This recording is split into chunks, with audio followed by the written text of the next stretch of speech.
गुरुदेव Kalicharan Brahma academy बियो गुरुधामाव दङमोन आरो बेखौ थांनाय बोसोरसे सिगाङाव आं जेब्ला बेवहाय फैयो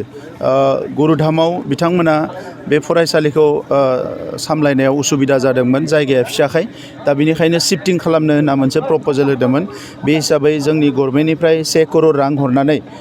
एकाडेमिखौ शिफ्टिं खालामनाय जाबाय आरो जोबोद समायना मोनसे जायगायाव बिथांमोना एकाडेमिखौ लाबोदों आं मिजिंथिदों जे बे एकाडेमियाव जोंनि फरायसाफ्रा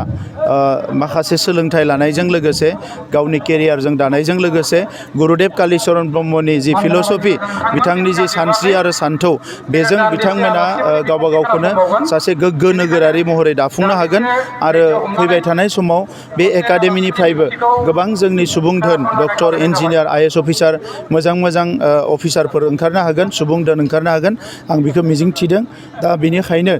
फैबाय थानाय समाव आङो बे एकाडेमिनि सोरगिदिं जौगानायखौ हास्थायदों आरो लोगोसे पर्बतजरा ओनसोलनि जिखिनि जोंहा गार्जेनफोर दङ बिथांमोना जाहाथे बेखौ अनसायो आरो बेजों बे सोलोंथाइसालिजों बयबो सोमोन्दो लायो आरो बेजों लोगोसे गुरुदेव कालीचरण ब्रह्मनि जिउ सोलेरनि खाथियाव आंनि गोसो गोरबोनि खुलुमनाय आरो सिबिनायखौ आं बावहरदों। लास्ट कुइसन सार बिटिआर ओनसोलाव बे गोदान राजखान्थि हान्जा जोनोम जादों बेनि बेलायाव आंनि फारसेनिफ्राय गाहाम हामलायनाय बावहरदों बिथांमोना बिटिआर ओनसोलनि रायजो राजानि जाहाथे मोजां खामानि मावनो हायो आरो मोनसे मोजां थांखि लानानै राजनितिखौ जाहाथे लांनो हायो बेनि थाखाय आङो बिथांमोननिसिम गाहाम हामलायनाय बावहरदों। गुरुदेव कालीचरण ब्रह्मनि जे गायसनगिरि हिसाबै खुलुमबाय नोंथांमोननिसिम गुरुदेव कालीचरण ब्रह्म एकाडेमिखौ काजिगावनि गुरुदेवनि गोथार जोनोम थावनि गुरुधामाव 2007 मायथाइयावनो बेखौ गायसननाय जादोंमोन। ओनसोलनि रायजो राजा आरो फरायसा आफाद गुबुन जोंनि माहारियारि आफादफोरनि रायजोफोरनि हेफाजाबजों 2007 मायथाइयाव गुरुदेव कालीचरण ब्रह्म एकाडेमिखौ काजिगावनि गुरुधामाव गायसननाय जादोंमोन। दिनैसिम बियो मोजाङै मोजां सोलिनानै दङ आरो बियो 18 बोसोराव आगान होबाय आरो गुरुधामाव गुरुदेवनि जोनोम थावनि जेनोखि गुरुधाम बे गुरुधामाव मोनसे बर' हारिनि तीर्थधाम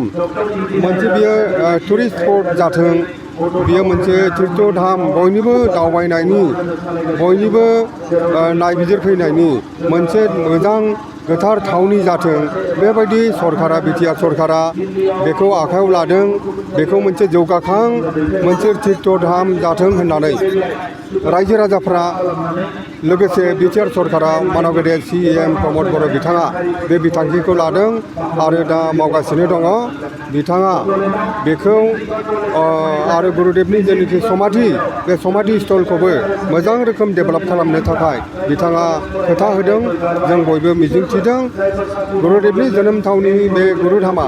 मोनसे बर' हारिनि गेजेराव आसामाव बर'लेण्डआव मोनसे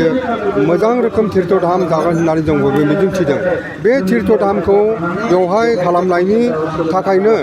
जोंनि गुरुदेव कालीचरण ब्रह्म एकाडेमि गुरुधामाव जे दंमोन स्कुल बे स्कुलखौ दिनै बे गोदान केम्पासाव बेवहाय लाबोनो गोनां जादों आरो बेवहाय खुब मोजाङैनो मोजां जोंनि बे जेनोखि हस्टेल एकमडेसन आरो क्लासरुम एकमडेसन गासैबो हौवासाफोरनि हिन्जावसाफोरनि आलादा हस्टेलनि बेबस्था खालामनानै गासिबो बे नांगौमानि कनस्ट्राक्सनखौ कमप्लिट खालामनो हानानै रायजो राजा आरो बिटिआरनि CEM मानगोनां प्रमद बर' मानव गेदेर बिथांनि हेफाजाबजों जों दिनै खालामनो हानाय जादों आरो बे खालामनो हानायनि गेजेराव जोंनि जेनोखि मेनेजिं कमिटिनि स्कुल मेनेजिं कमिटिनि आफादगिरि बिश्वनाथ ब्रह्म बिथांखौ आं रोजा साबायखर होयो। बिश्वनाथ ब्रह्म बिथांनि नाजानायाव दिनै खुब डिसिप्लिन भाबै जोंनि बे स्कुला फरायसालिया गोदान केम्पासाव माने बियो एस्टाब्लिश जाबाय आरो बियो साननैसोनि उननिफ्रायनो गोदान सेसना बे फरायसालियाव आरम्भ जासिगोन। दिनैनि हाबाफारियाव नुजाफैनाय साफ्रोम रायजो राजाफोरनो माबाफोर मेसेज होनो दंबा हाबाफारियाव नुजाफैनाय जे रायजो राजाफोरनो नोंथाङा माबाफोर मेसेज होनो रायजो राजाफोरनो बेखौनो बुंनो सानो आं बे फरायसालिनि गायसनगिरि हिसाबै दुलाराय पर्बतजरा एबा बर'नि रायजो राजा बिथांमोनखौ बेखौनो बुंनो सानदों जे गुरुदेब कालिचरन ब्रह्म एकाडेमि काजलगावनि बे गोदान केम्पासाव थानाय गोदान बिल्डिङाव नैबे साननैसोनि उनावनो जे स्कुला जागायसिगोन बेवहाय जाहाथे बयबो एडमिसन लानानै गोबां फरायसा एडमिसन लाखाबाय बेवहाय एडमिसन लानानै जाहाथे बयबो मोजाङै गोग्गो सोलोंथाइ लानानै गुरुदेबनि जे माहारि दानायनि जे सानस्रि आरो गुरुदेबनि आदर्श बेखौ मान होनानै गुरुदेबनि सान्थौ सानस्रिजों बेवहाय माने सोलोंथाइफोरखौ होनाय जायो बे फरायसालियाव हाबनानै जाहाथे बयबो गोग्गो सोलोंथाइ लानो हायो